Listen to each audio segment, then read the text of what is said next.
सबनु जय मसीह की। Praise the Lord and shalom. ठीक हो आप सारे? बैठ जाओ। तुसी सारे बपतिस्मा लेने आए हो आप सारे? तो क्या है बपतिस्मा, पता है इसके बारे में कुछ? सिर्फ 10 मिनट लगाऊंगा आपको समझाने में और फिर हम बपतिस्मा स्टार्ट कर देंगे, ठीक है?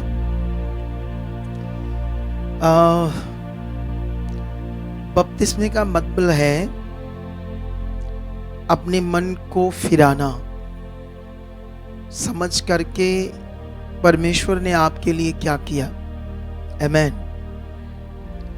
हम अपने मन को क्या करना, हमने फिराना है, क्योंकि ये विषय है मन का। बपतिस्मे का विषय क्या है? मन का है। क्योंकि जैसे मनुष्य पापी है और किसी भी तरीके से वो पाप से मुक्त नहीं हो सकता इस पृथ्वी के ऊपर, चाहे वो कुछ भी कर ले, है ना? जैसे मान लो किसी ने मर्डर किया है, तो वो जो उसने काम किया हमेशा उसकी जिंदगी में गिना जाएगा या हट जाएगा? बोलो। अगर किसी ने मर्डर किया है तो वो उसने जो गंदा काम किया हमेशा उसकी जिंदगी में गिना जाएगा ना, कि या नहीं गिना जाएगा? गिना जाएगा ना। जैसे चोरी की है तो वो गिनी जाएगी या नहीं गिनी जाएगी? कुछ भी हम गंदा करते हैं, पाप करते हैं, तो वो हमारी जिंदगी में काउंट होता जाता है जितने हम पाप करते जाते हैं पृथ्वी के ऊपर, ठीक है? और उनके लिए किसी भी तरीके से कहीं भी कोई भी डिलीवरेंस, छुटकारा नहीं है पृथ्वी के ऊपर। इसीलिए मनुष्यों को कौन सी शिक्षा दी जाती है? कर्मों की। कौन सी शिक्षा? अच्छे कर्म, बुरे कर्म, ऐसे कर्मों की शिक्षा, ठीक है? लेकिन वो जो कर्म होते हैं, कर्म, मनुष्य अच्छे कर्म कम करेगा और बुरे कर्म क्या करेगा?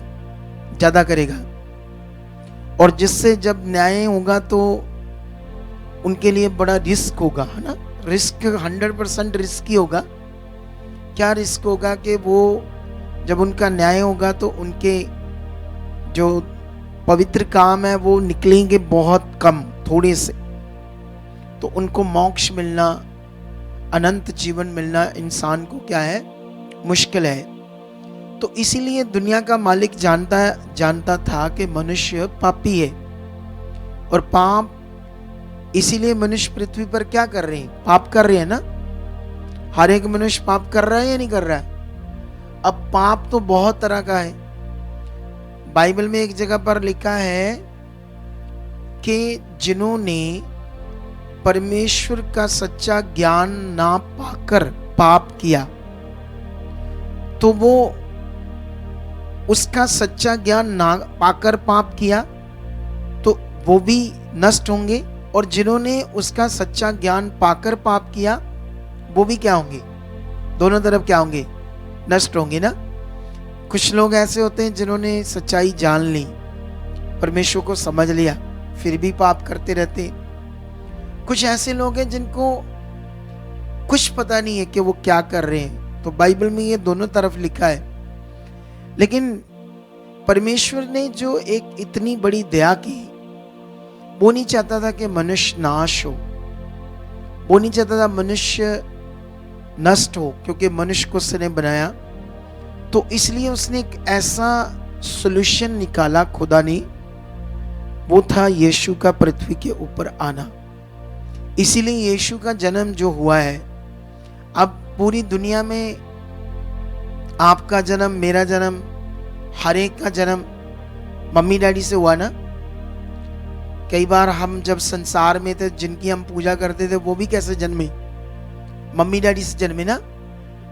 क्योंकि ये आसमान, सूरज, पृथ्वी अलग अलग ईश्वरों ने नहीं बनाया इसको, एक ने बनाया।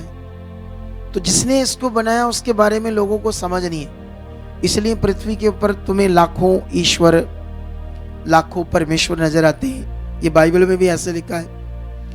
लेकिन जिसने दुनिया रची है वो नहीं चाहता कि हम नष्ट हो। इसीलिए यीशु मम्मी डैडी से पैदा नहीं हुआ। अगर वो मम्मी डैडी से पैदा होता तो मनुष्य को कभी भी पाप से मुक्ति नहीं मिलनी थी। यीशु मसीह ही पृथ्वी के ऊपर इकलौता मार्ग है, सिर्फ इकलौता शरीर है पृथ्वी के ऊपर जिसमें पाप नहीं था। क्या नहीं था? पूरी दुनिया के ऊपर बिना पाप से अगर कोई पैदा हुआ तो वो सिर्फ यीशु है। आप जानते हो जिसने दुनिया रची है परमेश्वर ने, उसने दुनिया को पैदा होने का नियम मां के गर्भ से ही ठहराया। कैसे ठहराया? ये उसका नियम है ना। हम कथा कहानियां सुनते हैं, कोई फूल से पैदा हो गया, कोई ऐसे पैदा हो गया। मतलब आपको दुनिया में अलग अलग कथा कहानियां सुनने को मिलेगी। वो एक बंदा हल चला रहा था, उसका हल अड़ गया, तो उसने जब देखा कहाँ अड़ गया है तो एक कुज्जा था, कुज्जा, उसके अंदर बच्चे थे। सुना ना ऐसी चीजें? सुनिए ना। इसको बोलते हैं फुलिश कहानियां, बेवकूफ कहानियां। क्या बोलते हैं इसको? और लोगों की बुद्धि बंद है, शैतान ने बंद की है, तो इसलिए लोगों को समझ नहीं आती ये कहानियां। उनको फेथ लगता है ये राइट है। लेकिन याद रखना, जिसने दुनिया रची है उसने मनुष्य को गर्भ से पैदा होने का नियम ठहराया है। इसलिए यीशु को भी 9 महीने कहाँ रहना पड़ा? गर्भ में रहना पड़ा। लेकिन यीशु को ना तो उसकी माँ के अंडे लगे और ना पापा का स्पर्म जिससे बच्चा पैदा होता है, दोनों चीजों से। ये दोनों चीजों की मिक्सिंग से यीशु नहीं पैदा हुआ। यीशु पैदा हुआ पवित्र आत्मा से। कैसा पैदा हुआ है? और ये बड़ी सच्चाई है। अब मैं एक वचन इनको पढ़ाना चाहता हूं जिससे इनको समझ आए। हाँ, मैं ये एक वचन आपको पढ़ाता हूं। ये मिलेगा हमें वचन लेव्यवस्था। अगर आप पंजाबी पढ़ते तो लेवियों की पोथी में भी लेवियों की पोथी बोलते हैं ना पंजाबी में, लेवियों की पोथी। लेकिन हिंदी में इसको बोलते हैं लेव्यवस्था। ठीक है। इसका जब मैं 17 अध्याय पढ़ता हूं उसका 11 वचन, तो ऐसे लिखा है, क्योंकि शरीर का प्राण लहू में रहता है और उसको मैंने तुम लोगों को वेदी पर चढ़ाने के लिए दिया है कि तुम्हारे प्राणों के लिए प्रायश्चित किया जाए, क्योंकि प्राण के कारण लहू से ही प्रायश्चित होता है। इस कारण मैं इजराइलियों से कहता हूं कि तुम में से कोई, आपको कितनों को बात समझ आ रहा है? सबसे पहले हमारा जो जीवन है वो लहू में। अगर किसी का लहू निकाल दो तो क्या हो जाएगा? मर जाएगा ना वो। बोलो। तो इसीलिए परमेश्वर ने क्या कहा? तुम्हारा प्राण लहू में है और लहू से ही, लहू को मैंने वेदी पर चढ़ाने के लिए कहा ताकि तुम्हारे पाप का क्या हो? प्रायश्चित हो। तो पुराने नियम में क्या होता था? परमेश्वर ने जब तक ये सॉल्यूशन मनुष्य के लिए पक्का नहीं किया, जब तक वो अपने काम को अंजाम नहीं दे पा रहा था, है ना, तब तक परमेश्वर ने एक व्यवस्था दी और लोगों को हर साल जानवरों का लहू बलि करके, जानवरों को, उनके लहू को परमेश्वर ने चढ़ाने के लिए वेदी पर कहा, ताकि मनुष्य क्या करते थे? पूरे अपने पाप याद करके, मैंने क्या क्या पाप किया है, तो उस हिसाब से वो अपने पापों को स्मरण करते थे। सिर्फ स्मरण करते थे। अगर वो स्मरण करते थे तो फिर भी माफी थी उतने पापों की। लेकिन अगर वो आगे चलकर पाप के कारण कोई हैवी चीज हो जाती है उनकी जिंदगी में, तो नष्ट भी हो सकते थे। लेकिन ऐसा एक दुर्बल सॉल्यूशन था, पक्का सॉल्यूशन नहीं था पाप से मुक्ति का। इसीलिए जब हम नए नियम में आते हैं तो नए नियम में ऐसे लिखा है, हाँ, हमें इब्रानियों में जाना पड़ेगा। ठीक है, नए नियम की बुक इब्रानियों,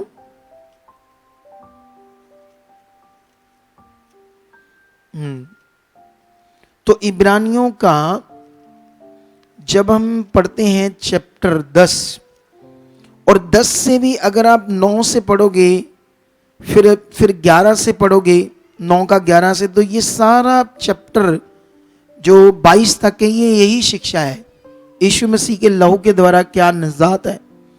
लेकिन मैं इसका 22 पढ़ता हूं।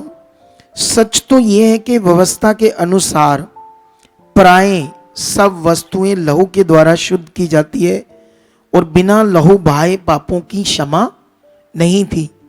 क्योंकि हमारे ब्लड में हमारा जीवन है, तो उसी ब्लड में हम क्या कर रहे हैं, पाप कर रहे हैं। आप पाप कहाँ करते हो, आपका जो ब्लड है उसी में क्या है, आपका प्राण, जान। तो उसी ब्लड के अंदर क्या कर, हमारे ब्लड के अंदर क्या है, पाप। उसी ब्लड के कारण हम क्या करते हैं, पाप करते हैं, ठीक है।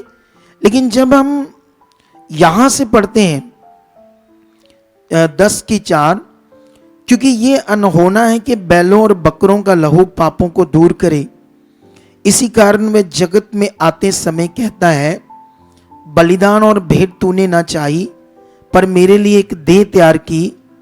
हालेलुया। क्या की परमेश्वर ने हमारे लिए, एक देह तैयार की। वो देह की याद थी, कौन थी, यीशु। वो यीशु था जो पूरे संसार के जगत के पापों के लिए क्या किया जाए, बलिदान किया जाए। अब दुनिया अलग अलग धर्म जात में है, तो उनके दिमाग में यह है कि हमारा ये रास्ता नहीं है। लेकिन जिसने दुनिया रची वो सारे जगत के पापों के लिए यीशु मसीह की क्या होती है, कुर्बानी। अब जानते हो अभी दुनिया में कहते हैं कि पंजाब में क्रिश्चियन बढ़ रहे हैं, 20-25% क्रिश्चियन हो गए प्रभु के लोग। अगर ये 50-60% हो गए तो ये अपना सीएम बनाएंगे। क्या बनाएंगे, अपना, और क्रिटिसिज्म करेंगे और प्रताड़ित करेंगे लोगों को, है ना। जैसे लोग हमारे साथ प्रताड़ित करते, हमें मारधाड़ करते हैं, जब हम मेजोरिटी में होंगे तो हम लोगों को दुख देंगे। लेकिन उनको ये नहीं समझ, इंडिया में कई ऐसे स्टेट हैं जो 90% क्रिश्चियन है। केरला लगा लो, वो मिजोरम लगा लो, 3-4-5 स्टेट और है, वहां 90% प्रभु के लोग हैं। तो क्या वहां पर ऐसा कुछ हो रहा है, क्या वहां हमारे लोगों को तंग कर रहे हैं, सुना कभी?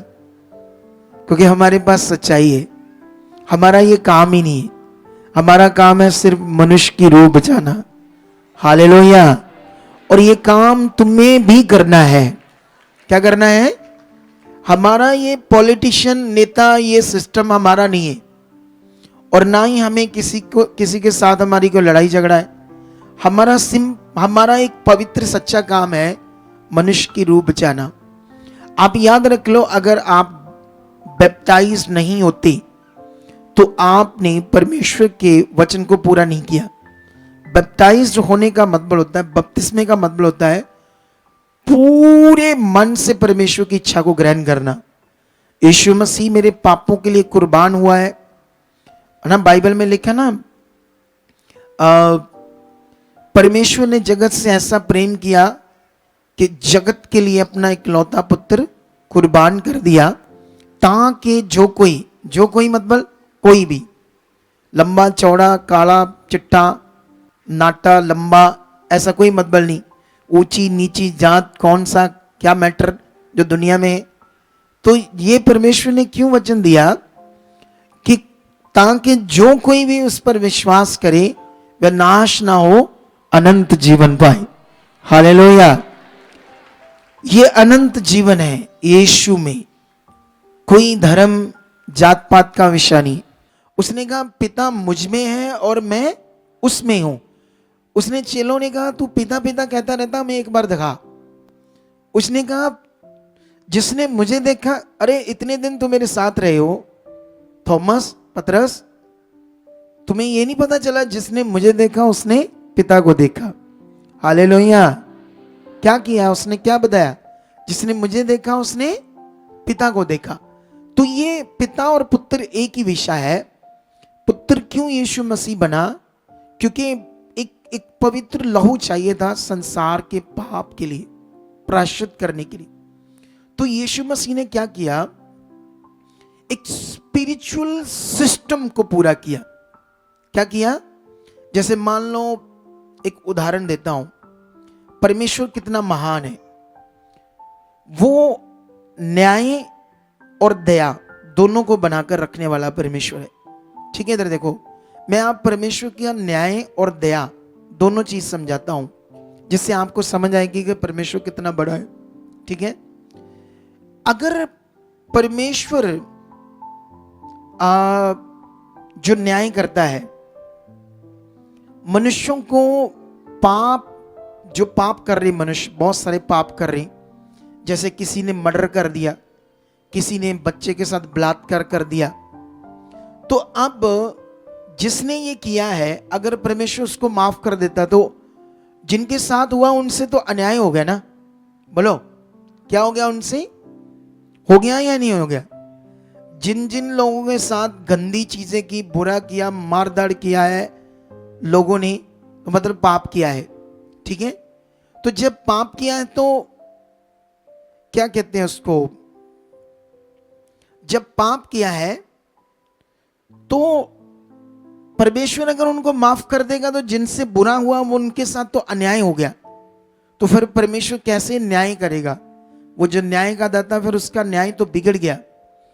इसीलिए मैं एक उदाहरण देता हूं आपको। जैसे मान लो एक माँ है, एक बेटा है, तो बेटे से कत्ल हो गया, पुलिस आने वाली है, तो माँ ने क्या किया, फटाफट उसको भगाया, उसके हाथ से चाकू लिया, अपने खून खान लगाया, उसकी जगह खड़ी रही और पुलिस को कहा कि मैंने किया है। अब किसने बचा लिया बेटे को? माँ ने, क्योंकि उस पर दया है, वो बच्चा है। उसकी सजा को क्या कर लिया? माँ ने अपने ऊपर ले लिया, उसकी सजा भुगतने के लिए रेडी हो गई।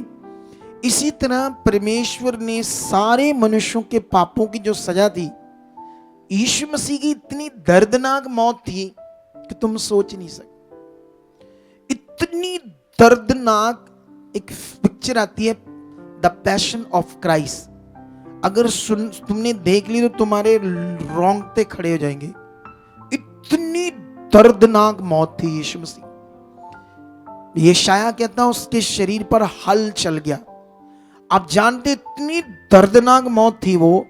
इसीलिए यीशु मसीह उस रात गतसमनी के बाग में जब उसको वो प्रेयर कर रहा था, चेलों को कह रहा था तुम भी मेरे लिए प्रेयर करो, तो उसको जब पसीना आ रहा था तो वो लहू तुपके बनकर गिर रहा था और यीशु मसीह को घबराहट हो रही थी। क्यों? क्योंकि वो दर्दनाक मौत थी जो लेने वाला था। वो इतनी दर्दनाक मौत थी, क्योंकि एक मौत होती है एक झटके में खत्म हो जाना, लेकिन वो झटके में खत्म होने वाली मौत नहीं थी, वो पाप के लिए मौत थी, हमारे लिए, सबके लिए। ठीक है, तो वो इतना बड़ा काम जो यीशु ने किया सारे जगत के पापों के लिए, इसलिए ताकि हम बच जाए, नाश ना हो। हालेलुया! कितनों को बात समझ आ रही? तो ये पूरी दुनिया को पता नहीं है। हम किसी को ना धर्म, यीशु मसीह ने में ना कोई धर्म है, ना धर्म होता है, ना उसने, परमेश्वर ने कहा है ये मनुष्यों की बनाई चीजें, ये एक जीवन का मार्ग है जिसको हम पकड़ रहे हैं और हमें इसे पकड़ना है। अच्छा, कुछ लोग बड़े खराब होते हैं। कुछ लोग कहते हैं अभी मैंने बपतिस्मा नहीं लेना। कुछ लोग ड्रिंक करते हैं, कहते हैं नहीं जब मैं बपतिस्मा ले लिया पर ड्रिंक छोड़नी पड़ेगी, अभी मैंने पीनी है, अभी मैं अभी नहीं लूंगा, अभी मेरा उससे अफेयर चल रहा है, उससे ये हो रहा है, ये हो रहा है। तो ये सोचकर वो बपतिस्मा लेट करते हैं। उनको समझ आ जाती है कि जिस दिन बपतिस्मा ले लिया उसके बाद, उससे पहले जो पाप है वो सारे क्षमा हो जाएंगे, तो अभी और पाप कर लेते हैं, तो जब बपतिस्मा ले लेंगे फिर तो नहीं करना। लेकिन कुछ लोग ऐसे सोच के बपतिस्मा लेट करते हैं। ठीक है, लेकिन ये बात याद रख लो, उससे पहले अगर बपतिस्मा लेकर पाप से आप साइड पर नहीं हुए, परमेश्वर की इच्छा में नहीं चले, तो हो सकता है शैतान कभी भी तुम्हें मौत दे सकता है।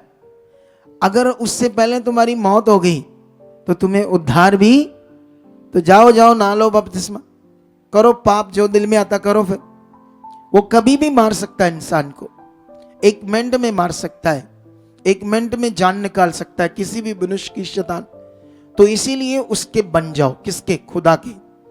बपतिस्मा लेकर पूर्ण रीति से किसके हो जाना हमने, इसके लिए एक वचन है, मैं तुम्हें समझाता हूं ताकि तुम्हें ये वचन आज से समझ आ जाए। आज से तुमने किसके वश में हो जाना है। ठीक है, हाँ, ये वचन हमें मिलेगा पहला पत्रस की बुक में, ठीक है, और पहला पत्रस 3 का अगर हम 20 से पढ़ना शुरू करें तो ऐसे लिखा, जिन्होंने उस बीते समय में आज्ञा ना मानी, जब परमेश्वर नूह के दिनों में धीरज धरकर ठहरा रहा और वह जहाज बन रहा था जिसमें बैठकर थोड़े लोग अर्थात 8 प्राणी पानी के द्वारा बच गए। उसी पानी का दृष्टांत भी अर्थात बपतिस्मा यीशु मसीह के जी उठने के द्वारा अब तुम्हें बचाता है। इसमें शरीर के मैल को दूर करने का अर्थ नहीं, परंतु शुद्ध विवेक से परमेश्वर के वश में हो जाने का अर्थ है। हालेलुया। ये पानी में डुबकी लगाने का बस मीनिंग ये नहीं कि डुबकी लगा रही और चले गई।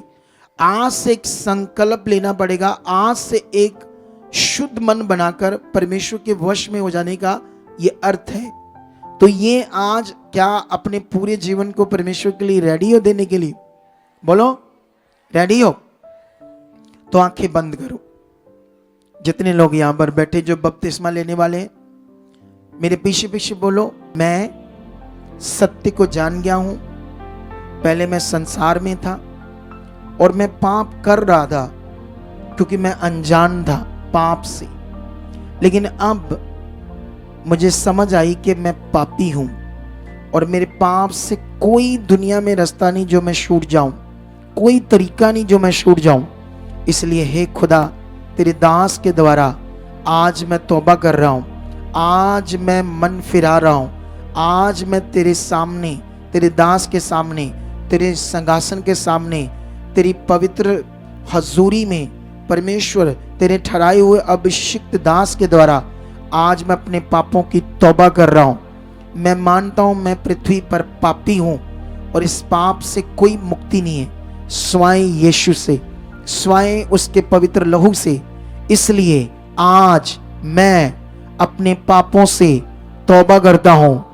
आज मैं विश्वास करता हूं कि आज के बाद मैं कभी भी संसार में कोई भी गलत काम, पाप या पाप वाली कोई इच्छा उसमें नहीं चलूंगा, क्योंकि मेरे पापों के लिए यीशु मसीह का शरीर तोड़ा गया, बड़ी बुरी तरह तोड़ा गया, उसका पवित्र लहू बहाया गया। इसलिए आज मैं अपने पापों से तौबा करता हूं। आज मैं अपने पापों को मानता हूं, सारे पापों को मानता हूं जो मैंने किए हैं। आज सर्वशक्तिमान खुदाबंद उन पापों को मानते हुए मैं यीशु को अपनी जिंदगी में मुक्तिदाता पूरी रीति से ग्रहण करता हूं और मैं विश्वास करता हूं खुदाबंद परमेश्वर पिता, आपने यीशु को मुर्दों में से क्या किया? जिंदा किया।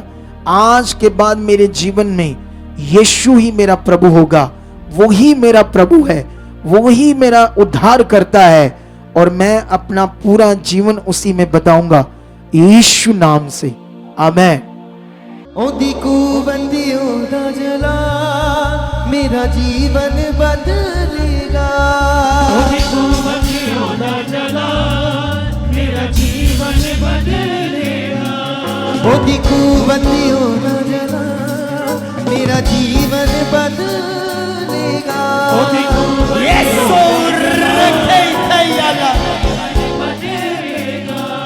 ओ बदलेगा मेरी जान, ओ बदलेगा मेरी जान, ओ बदलेगा मेरी जान, ओ बदलेगा मेरी सब मेरा जीवन बदलेगा। तालियों के साथ ओदी कुवतियों दा जला मेरा जीवन बदलेगा। Yes! मेरा जीवन बदलेगा। ओदी कुवतियों दा जला मेरा जीवन बदलेगा।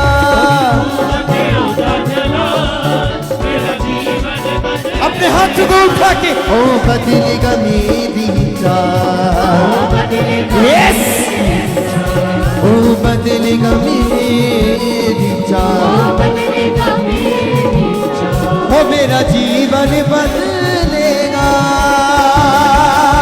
तालियों के साथ सब गाते हुए ओदी कुवत कुवत ओदा जलाल ओदी कुवत कुवत ओदा जलाल ओदी कुवत ओदा जलाल मेरा जीवन बदलेगा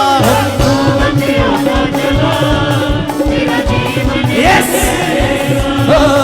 कुवत ओदा जलाल मेरा जीवन बदलेगा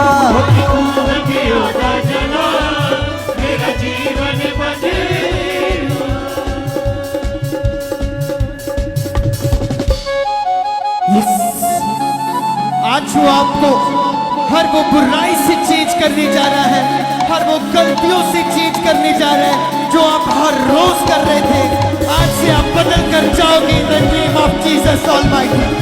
यस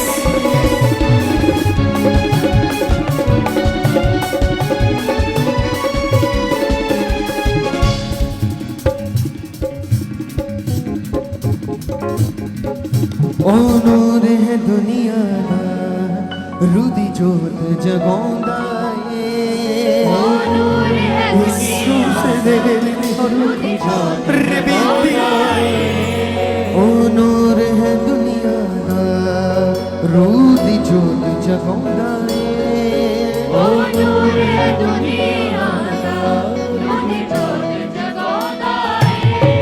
ओ नूर है दुनिया दा रूदी जोत जगांदा ए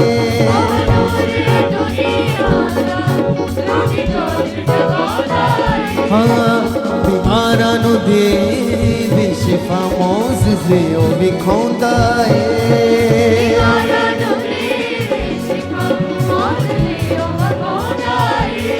ओ मैनू लेंदा ए आप सवार मेरा जीवन बदलेगा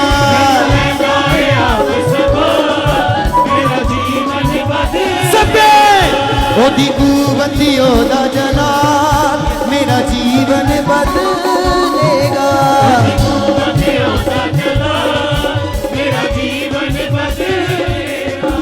बदलेगा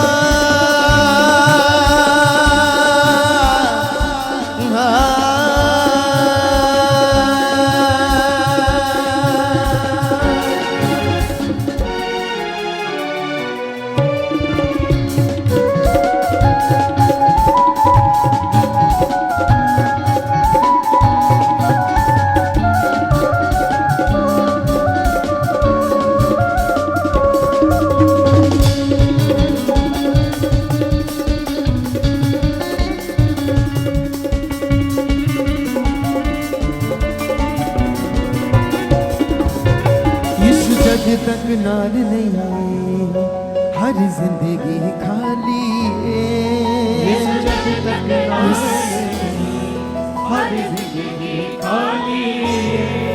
नदियां जारी कर देंदा ओ जिंदगी दा पानी नदियां जारी कर यस ओ जिंदगी दा पानी नदियां जारी कर देंदा ओ जिंदगी दा पानी नदियां जारी कर देंदा ओ जिंदगी दा पानी। हाथों को उठाएं और मेरे साथ गाएं ओ मेरी सिपर ओ मेरी टाल मेरा जीवन बदलेगा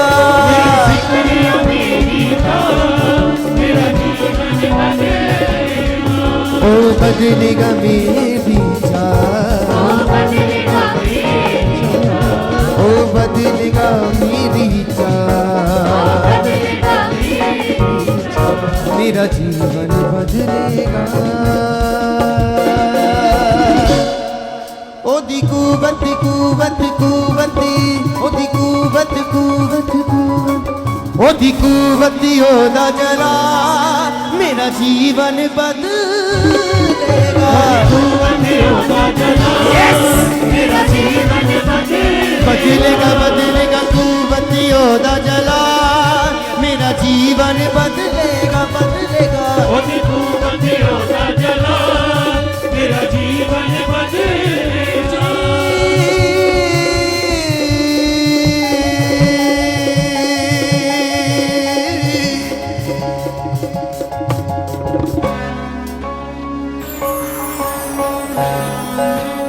गुस्से दे दे लखाली आंदा पा यस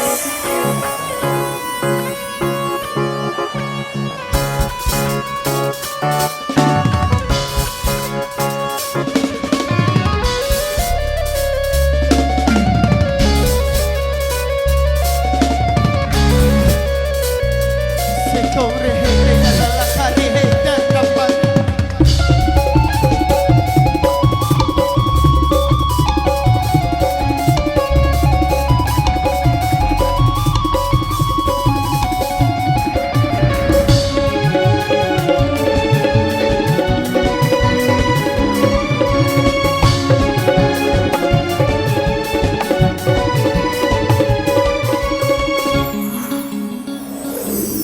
मेरे दुख सुख मेरी तंगी मेरे दुखड़े सुनदाई सुनदाई मेरे सुनदाई दुख सुख मेरी तंगी ये सखे मेरे दुखड़े सुनदाए मैनू अंधिकार चो कढ के अपने कम नहीं चुनदाए मैनू अधिकार छुपड़ के अपने कमाल चुनदाए मैनू अंधिकार चो कढ के अपने कम नहीं चुनदाए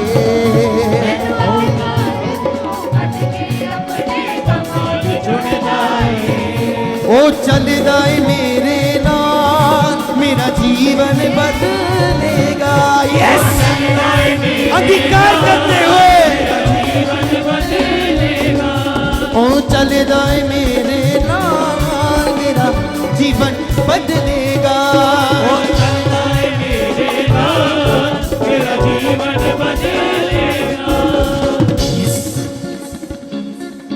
ओ बदलेगा मेरी चाह अपने हाथों को उठा के ओ बदलेगा मेरी चाह अंगीकार करते हुए ओ बदलेगा मेरी चाह यीशु आज बदलने जा रहा है आप ओ बदलेगा मेरी चाह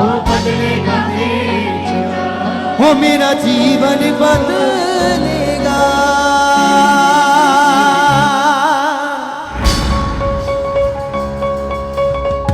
बत्तियों दा जला तू बत्तियों दा जला हाँ तू बत्ती उसका जला जला लो दी तू बत्तियों दा जला मेरा जीवन बदलेगा ओदी तू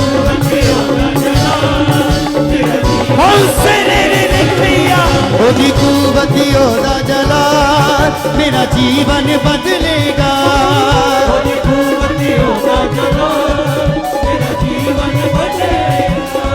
ओ बदलेगा मेरी चाह